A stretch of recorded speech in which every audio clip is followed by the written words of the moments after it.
چارەنووسی موچەی مانگی نۆی فەرمانبەرانی هەرێمی کوردستان هێشتا نادیارە. ئەمەش بەهۆی نەناردنی داهاتی نانەوتی مانگی نۆ لەلایەن حکومەتی ماوە بەسەرچووی هەرێمەوە.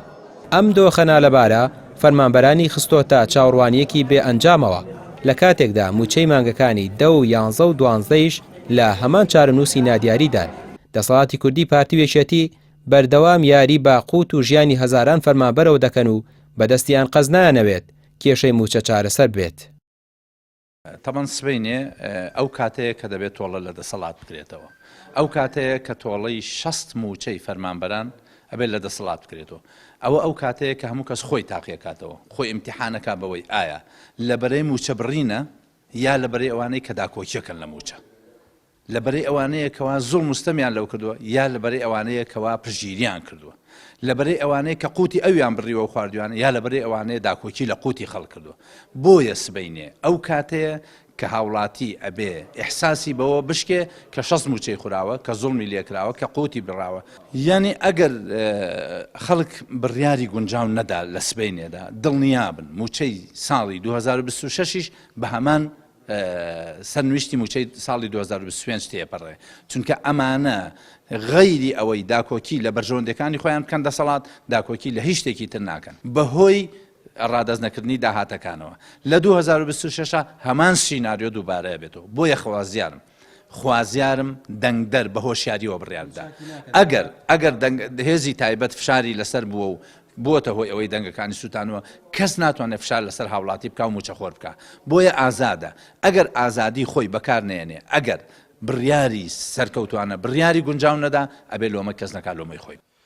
وتەبێژی کۆمەڵی دادگەری ئاماژەبەوە دەکات کە لە 2015ەوە نزیکەی 60 موچە فەوتاوە و دەسەڵاتدارانی هەرێم بە هۆکاری نەهامەتیەکان دەزانێت. ئاماژە بەوەش دەکات کە هەر ئەم دەسەڵاتەی هەرێم بۆتە هۆی ئەوەی کە بێکاری لە کوردستان لە عێراق زیاتر بێت و موچەی زیندانی سیاسی و خانەنشینان لە هاوتاکانیان لە عێراق کەمتر بێت.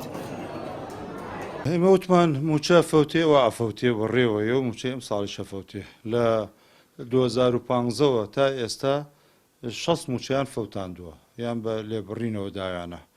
ئێمە لە عێراق 6,700,000 کەس ڕعایە وەرەگرێت چاودێری کۆمەڵایەتی لە کوردستان کەس وەری ناگرێت. بێکاری ئێستا لە کوردستان زیاترە لە عێراق.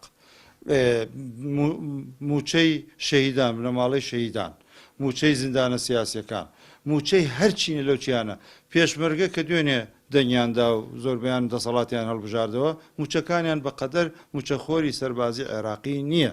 قەیرانەکان زۆرن. ناوچەی مادەجێناکۆکە 140 چیان کردووە؟ یعنی تۆ تەماشاکە 18 ساڵە لە قۆناغی ئاسایەکردنەوەدان لە ئاساییکردنەوەش تا ئێستا تریلیۆنیەک پاریان بۆ ئەوە بڕیوە بۆ ئەو قۆناغە کە خۆی پێویستی بە 4 تریلیۆنتر هەیە. کۆمەڵی دادگەری جەخت دەکاتەوە کە پارتی وێچێتی هۆکاری نەهامەتیەکان و پێویستە خەڵک و دەنگدەرانی گشتی ئەم ڕاستیە باش بزان و لەبیری نەکەن.